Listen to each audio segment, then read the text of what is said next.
안녕하십니까, 문틀란TV입니다. 문 정권이 2월 30일과 7월 1일 연이틀 검찰의 정권 인사들 기습 기소 조치에 직면했습니다. 기소된 자들의 혐의가 모두 문재인 혐의와 직간접적으로 연계됐다는 점에서 문재인은 퇴임 후가 더욱 불안해졌습니다. 문재인은 그간 박범계를 내세워 자신의 향후 신병과도 연관이 있는 주변 인물들의 기소를 막기 위해 온갖 조치들을 취해왔습니다. 윤석열을 사실상 내쫓았고 검찰총장과 대검의 주요 간부들을 전부 친정권 인물로 바꾸고 관련 사건 수사를 전담하는 지검의 지휘부를 다 교체하고 해당 수사팀도 모두 해체하는 강수를 뒀음에도 믿었던 김호수 검찰의 막판에 기습 기소를 막을 수 없었습니다. 문재인과 박범계가 김호수 등 대검 간부들에 대해 속으로 부글부글 끓고 있을 것입니다. 30일 김호수의 월성 원전 사건 피의자들에 대한 막판 눈치보기 기소 승인에 이어 그 다음 날인 7월 1일엔 청와대 직사격인 민정수석실 이광철에 대한 기소가 단행됐습니다. 수사지휘 회피를 한 김호수와 문홍성을 대신해 기소 승인 결정권을 쥐고 있던 박성진 신임 대검 차장이 하루 전 자신이 주재한 회의를 열어 이광철 기소를 결정했습니다. 인사 이동일인 7월 2일보다 하루 앞서 왜 이렇게 아슬아슬하게 기소가 이루어졌을까?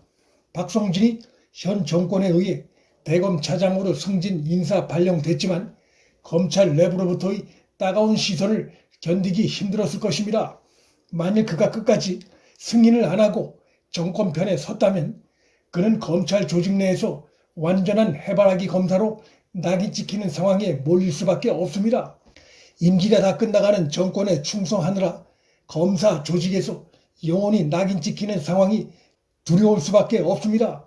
때마침 김호수가 막판 눈치보기 월성 원전 사건 기소를 승인하니 그로선 더더욱 사건을 뭉개기 힘들었을 것이고 결국 그도 막판에 이광철 기소를 승인한 것입니다.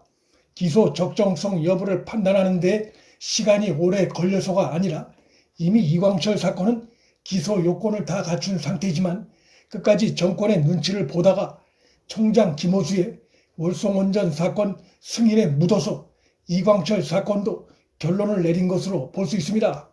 임기가 1년도 안 남은 문재인은 비상 상황에 직면하게 됐습니다.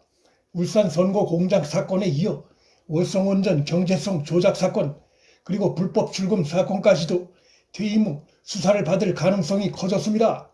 이 세 사건 모두 문재인과 직접 연관되어 있는 사건들이기 때문입니다.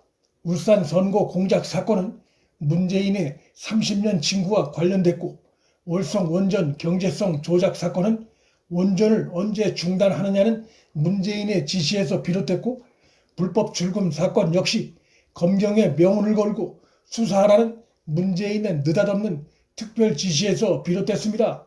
이 세 사건 모두 중한 죄로 판결이 나올 가능성이 높은 사건들이어서 최고 지시자인 문재인은 더더욱 수사에서 빠져나가기 어렵습니다. 문재인과 박범계 등 현 정권은 김호수 등 검찰 지휘부가 과연 현 정권 편인지 강한 의심이 들 수밖에 없는 상황에 놓였습니다. 하지만 문재인이 김호수 검찰에 대해 무슨 조치를 할 수 있을지 의문입니다. 이미 조직 개편은 끝났고 검찰 간부 인사도 다 끝났습니다. 정권의 임기는 1년도 안 남았습니다. 시간은 김호수에게 건너갔다고 볼 수 있습니다. 문 정권 남은 임기 동안에 이번과 같은 대규모 인사가 또 벌어지긴 사실상 불가능합니다. 김호수로선 사실 정권 눈치를 더 볼 이유도 없습니다. 친정권 맨이었던 김호수가 왜 갑자기 현 정권의 칼을 겨누게 된 그 배경이 어디에 있는지는 아직은 분명치 않습니다. 조직 개편 추진 과정과 검찰 대규모 간부 인사 과정에서 박범계 등 현 정권과 김호수 간의 갈등이 쌓인 때문일 수도 있고 향후 윤석열 처가에 대한 강경 조치를 앞두고 균형 맞추기 차원에서 나온 것을 의심하는 음모론적인 관점도 있습니다. 하지만 이 경우는 이미 추미애 장관 시절에 윤 전 총장에 대해 1년 가까이 이성윤을 앞세워 탈탈 털었어도 나온 것이 없기 때문에 그다지 설득력은 없습니다. 마지막으로 한때 특수통 검사의 이력이 있는 김호수의 법과 원칙대로의 곤조가 나온 것이란 추측도 가능합니다. 시간이 조금 흐르면 그 배경이 선명히 드러날 것입니다.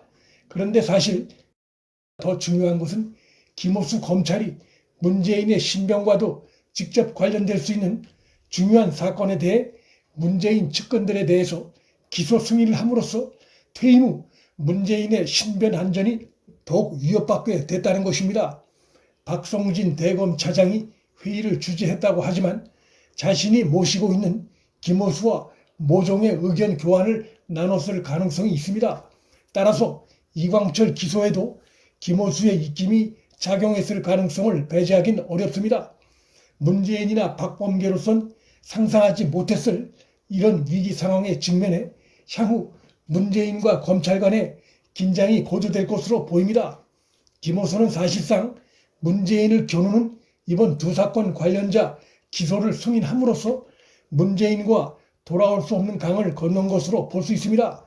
피의자 신분으로 검찰의 소환 조사를 받을 때만 해도 버티던 이광철이 기소가 돼 피고인 신분이 되자 사의를 표명했습니다. 국정 운영에 부담을 주지 않기 위해서라고 하는데 사실 그 이전에 피의자 신분이 돼서 언론에 이름이 오르락 내리락 하면서 조사를 받는 그 자체부터 이미 국정 운영에 부담을 주고 있었습니다. 버티다가 이번에 사표를 낸 것은 더 이상 쓸모가 없어진 효용 가치가 사라진 청와대 내 조국 라인의 몰락으로 보는 시각이 존재합니다.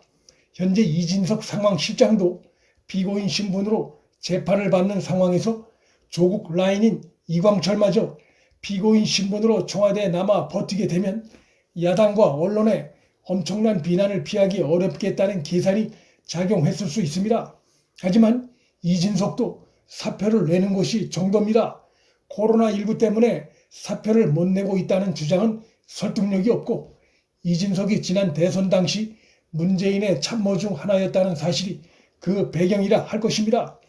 중대 범죄로 기소돼 재판을 받고 있는 피고인이 청와대 심장부의 책임자로 있는다는 것은 국민을 모독하는 것입니다. 문재인의 주변에 믿을 참모가 별로 없다는 것을 보여주는 장면이기도 합니다. 공수처와 친정권 검사 배치로 퇴임 후에 안전판을 만들려 길을 썼던 문재인은 믿었던 김호수 검찰마저 변심으로 현재까지 드러난 것만 3가지 중대 범죄 사건에 예비 피의자 신분이 돼 퇴임 이후 조사를 초조하게 기다려야 하는 상황이 됐습니다. 문틀란TV 여기서 마칩니다. 구독과 좋아요, 알림 설정은 방송 제작에 큰 힘이 됩니다. 시청해 주셔서 감사합니다.